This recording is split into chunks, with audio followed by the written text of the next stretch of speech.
ملت ارشاد فرماتے ہیں کہ دل ابس خوف سے پتا سا اڑا جاتا ہے. کہہ دیجئے سبحان اللہ. دل ابس خوف سے پتا سا اڑا جاتا ہے. اللہ ہلکا ہی سہی بھاری ہے بھروسہ تیرا. اور سارے اقرار کیا کرتے ہیں کعبہ کا طواف اور کعبہ کرتا ہے طواف تیرے والا تیرا. کعبہ کرتا ہے طواف درے والا تیرا. واہ کیا مرتبہ اے غوث ہے بالا تیرا. اونچے اونچے کے سروں سے قدم آلا تیرا. اور سر بھلا کوئی کیا جانے کہ ہے کیسا تیرا. اولیاء بنتے ہیں آنکھیں وہ ہے تلوا تیرا. آج غوث اعظم کا تذکرہ کرنے کے لیے بیٹھے ہو. یہ 11ویں کی مبارک رات ہے. میں فضیلت بتاتا ہوں غوث پاک کا. سنتے جاؤ, ایمان کو زندہ کرتے جاؤ, تابندہ کرتے جاؤ. اگر کسی سے سماج میں پوچھو گے یہ کس کا بچہ ہے, کہے گا یہ فلاں کا بچہ ہے. یہ کہاں رہتا ہے, کہا یہ بدیش میں رہتا ہے. یہ کیا کرتا ہے, کہا یہ ڈاکٹر ہے. میں چاہوں گا کہاں ڈاکٹر ہے تو ڈاکٹر کہاں پیدا ہوتا ہے, کس یونیورسٹی میں اسے پڑھائی جاتی ہے, کہاں فلاں یونیورسٹی میں پڑھائی جاتی ہے تب ڈاکٹر بنتا ہے. فلانا یونیورسٹی میں پڑھایا جاتا ہے تو وہ انجینئر بنتا ہے. لیکن بتاؤ تو صحیح, آج میں بنیادی بات بتانا چاہتا ہوں اصلاح معاشرہ کے لیے. میں سماج سے پوچھنا چاہتا ہوں, بتاؤ اس یونیورسٹی کا نام جس یونیورسٹی میں غوث اعظم پیدا کیا جاتا ہو. بتاؤ اس مکتب فکر کا نام جس میں غریب نواز پیدا کیا جاتا ہو. بتاؤ اس مکتب فکر کا نام جس میں مخدوم بہاری پیدا کیا جاتا ہو.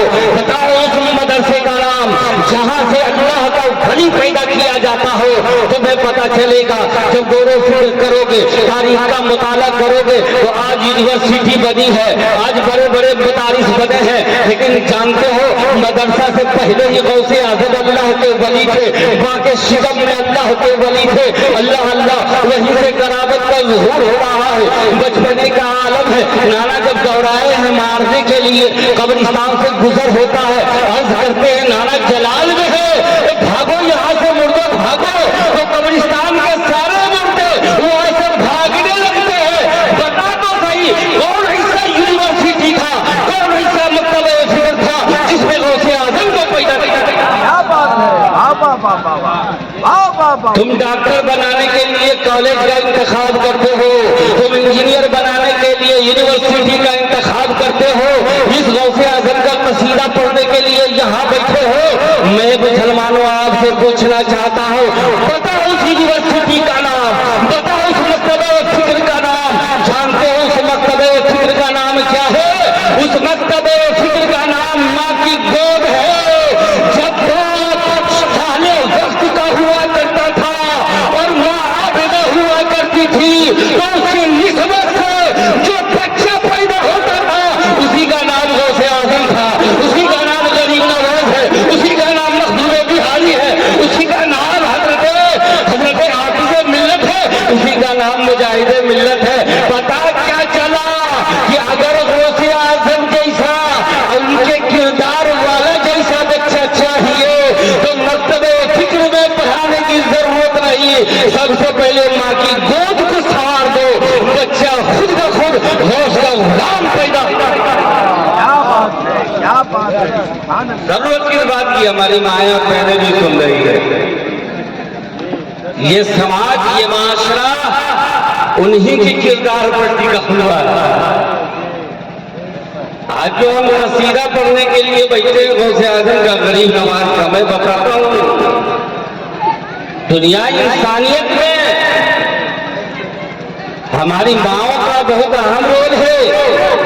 اور مذہب اسلام کی آبیاری میں ماؤں نے کتنی بڑی قربانیاں دی. بیٹیوں کو کتنے لاڈ پیار سے پالا گیا ہے, مذہب اسلام کے سانچے میں پالا گیا ہے. لیکن آج ترقی یافتہ دور میں مسلمانوں کا تہذیب اور کلچر ایسا ہو گیا ہے, بیٹے کو تو آکسفورڈ میں پڑھاتے ہیں, سن جوسف میں پڑھاتے ہیں, سن جیویس میں پڑھاتے ہیں, کہاں کہاں